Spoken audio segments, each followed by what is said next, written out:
Right, so the cause of the long night, which by the way is probably also the cause of the wonky, irregular seasons that this planet experiences, is definitely a mystery that the reader is intended to try to solve. And if you're a fantasy author trying to create a mystery about an ancient global cataclysm, the primary way that you'd give the reader clues about it would be through the background of folklore of the main story. Because myths and legends are how our ancient ancestors recorded world-changing events such as global floods or global winters. You see, friends, before modern science came along and sort of changed the way that mankind views the world, it was of course quite common to understand the titanic forces of nature in mythical terms. So lightning bolts and tempests, well, they're the work of angry storm gods and sea gods, right? The earth and the moon were, and still are, seen as great mothers who create and move the cycles of life. The sun was seen as a great fiery king or queen. And by the way, that is the origin of the golden pointed crowns worn by kings and queens all throughout world history. Flying comets and meteors, well, they were seen as fire-breathing dragons that bring death and devastation, or perhaps portend momentous change, and so on. The global floods triggered by the melting of the ice sheets some 9,000 to 15,000 years ago are the very real events behind the nearly universal global flood myth that we find all throughout the world, with every different culture having created their own mythical language and storytelling to describe the experience. Once we thought these flood myths were merely fables, but later research shows that they were simply very old memories of very real ancient global cataclysms.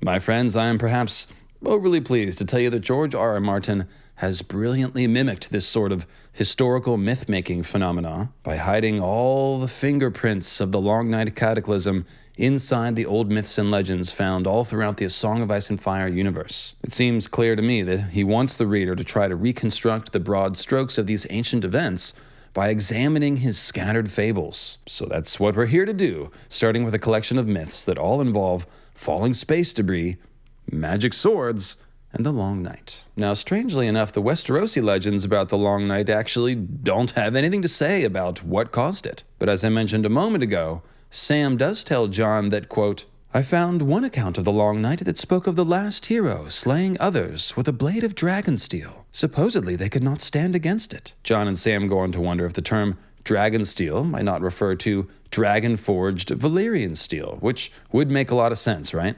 Except that Valyria did not seem to exist at the time of the Long Night. That's kind of a problem. The sword Dawn supposedly did, however, and Dawn is basically just a white Valyrian steel sword. The Danes of Starfall are one of the most ancient houses in the Seven Kingdoms, though their fame largely rests on their ancestral sword called Dawn and the men who wielded it. Its origins are lost to legend, but it seems likely that the Danes have carried it for thousands of years. Those who have had the honor of examining it say it looks like no Valyrian steel they know, being pale as milk glass, but in all other respects, it seems to share the properties of Valyrian blades, being incredibly strong and sharp. Now, it's pretty hard to say when and how Dawn was forged. It's definitely an anachronistic item. It doesn't really belong in the Age of Heroes with the first men who basically only have bronze and a little bit of crude iron. But it's possible that dragons were involved, right? If Dawn really is similar to or the same as Valyrian steel. And that, of course, would make it a dragon steel sword, right? Now, more importantly, a sword made from a meteorite could be described as dragon steel on the basis that, of course, falling meteors and flying comets are quite often mythicized as fire-breathing dragons, such as in the Augsburg Book of Miracles, produced between 1545 and 1552 in Germany, from which I grabbed the cover artwork and much other artwork for this video. Any sword made from the iron ore of such a meteor dragon would be a kind of celestial dragon steel, let's call it. The luminous sword Dawn, described as being alive with light, certainly does make sense as a magical sword capable of defeating the death and darkness of the others. What with the titles Dawn and Sword of the Morning attached to it, right? It's not exactly subtle. Those phrases also dovetail with the vows of the Night's Watch, which speak of the watchman as a sword in the darkness and the light that brings the dawn. So, a last hero, leading the Night's Watch, with Dawn in hand, to battle the others in the War for the Dawn?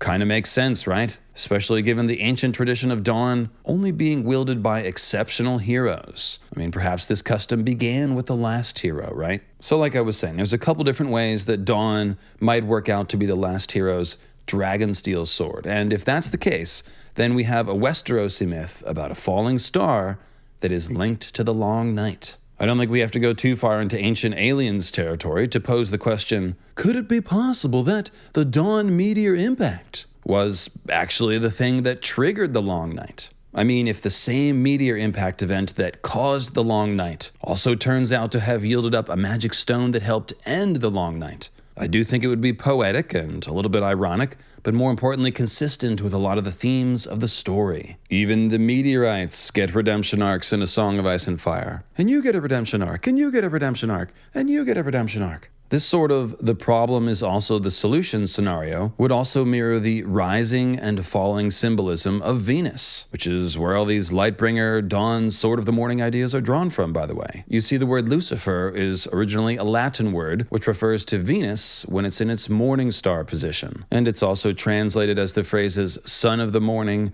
Lightbringer, and Dawnbringer. This is because, from our perspective on Earth, Venus gradually shifts between appearing to rise into the sky just before the sun rises, when it's known as the morning star, and appearing to fall down to the horizon right after the sun sets, when it's known as the even star. Ergo, if the same star that fell from space and triggered the fall of the long night later rose in the hands of the Sword of the Morning to help bring the light of dawn and end the long night, we'd have to say that it's a very clever way to bring the Venus mythology to life in story form. And again, both the legendary sword names in question, Lightbringer and Dawn, the Sword of the Morning, are taken from phrases that refer to Venus.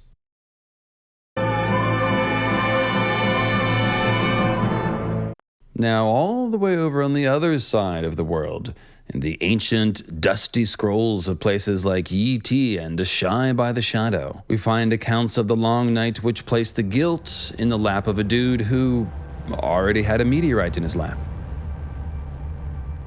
When the daughter of the Opal Emperor succeeded him as the Amethyst Empress, her envious younger brother cast her down and slew her, proclaiming himself the Bloodstone Emperor and beginning a reign of terror. He practiced dark arts, torture, and necromancy, enslaved his people, took a tiger woman for his bride, feasted on human flesh, and cast down the true gods to worship a black stone that had fallen from the sky. Many scholars count the Bloodstone Emperor as the first high priest of the sinister Church of Starry Wisdom, which persists to this day in many port cities throughout the known world. In the annals of the further east, it was the Blood Betrayal, as his usurpation is named, that ushered in the Age of Darkness called the Long Night. Despairing of the evil that had been unleashed on Earth, the Maiden Maid of Light turned her back upon the world, and the Lion of Night came forth in all his wrath to punish the wickedness of men. Alright, well, this Long Night legend does give us a proposed cause. How nice. Although I must say it's unclear how the murder of the Blood Royal and the usurpation of the throne of this great empire of the dawn achieves the blotting out of the sun, which the Easterners think of as the Maiden Maid of Light. And, by the way, quick digression, the Maiden Maid of Light appears to be an idea that George adapted from Japanese Shintoism, where the sun goddess is known as Amaterasu Umakami, which means heaven illuminating great deity, or sometimes as Oharume, which means great woman of the sun. It's very similar to Maiden Maid of Light, right? For example, just as the Maiden Maid of Light hides her face from the world during the long night, Amaterasu causes a prolonged darkness when she hides in a cave after being dishonored at a feast by her younger brother, Susanoo, who is then in turn expelled from heaven for his crime, only to eventually kill the monstrous serpent, Yamata no Orochi, from whose carcass he makes a sword translated as Sword of the Gathering Clouds of Heaven, which he then presents to Amaterasu as a gift to redeem himself to her. So, a long night caused by the dishonoring of the sun goddess, and a dragon sword that helps heal the rift. Pretty cool how George ropes in different myths about magical darknesses into his own long night mythology, right? I mean, sure, the long night is obviously based on Ragnarok quite a bit, but, you know, George went hunting and he found some more myths about long nights and sort of pulled them into the mix here. The main point I want to make here is that this story about the fall of the great empire of the dawn once again suggests an impact event occurring right around the time of the Long Night. The Bloodstone Emperor, offender of the sun and instigator of the Long Night, worships an evil black meteorite. And we can assume it's an evil space rock because, well, the Bloodstone Emperor's Church of Starry Wisdom and much else around this neck of the woods is borrowed or inspired directly by the writings of H.P. Lovecraft, who is quite fond of writing about evil black rocks and evil magic meteorites. And then when you consider that the Bloodstone Emperor is already very strongly associated with every kind of dark magic and black magic, it seems likely that any rock that he worshipped would pretty much have to be both evil and magical anyway. We can also observe that the Bloodstone Emperor appears to have been named after his fallen space rock, since comets and meteors are known as bleeding stars in A Song of Ice and Fire. A bleeding star, which is actually a stone, could be a bloody stone in a manner of speaking, right? A bloodstone. And we also know that meteorite stones, such as the one that Dawn was made from, are referred to in the story as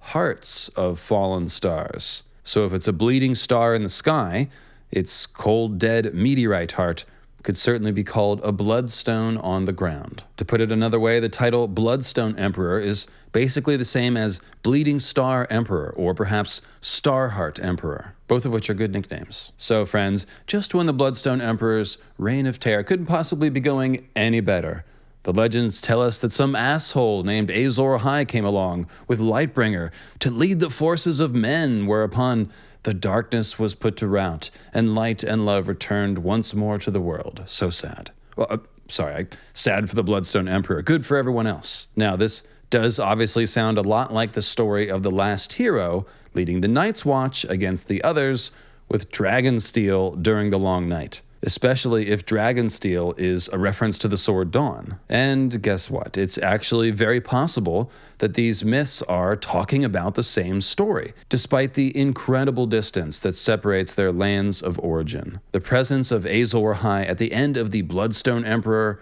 Great Empire of the Dawn story is a big clue that these events relate to Westeros somehow, since it's fairly obvious that Azor Ahai has something to do with Westeros, right? Otherwise, why would the author be filling the pages of the story with people looking for Azor Ahai Reborn to fight the others in Westeros? Why else have Dany and probably soon Jon Snow check all the boxes of the Azor Ahai Reborn prophecy if the original Azor Ahai didn't have something to do with Westeros? The legend of Azor Ahai is an Eastern myth, but it's one that has always seemed relevant to Westeros, and the link is the Long Night, magic swords, meteorites, and of course, the blood of the dragon.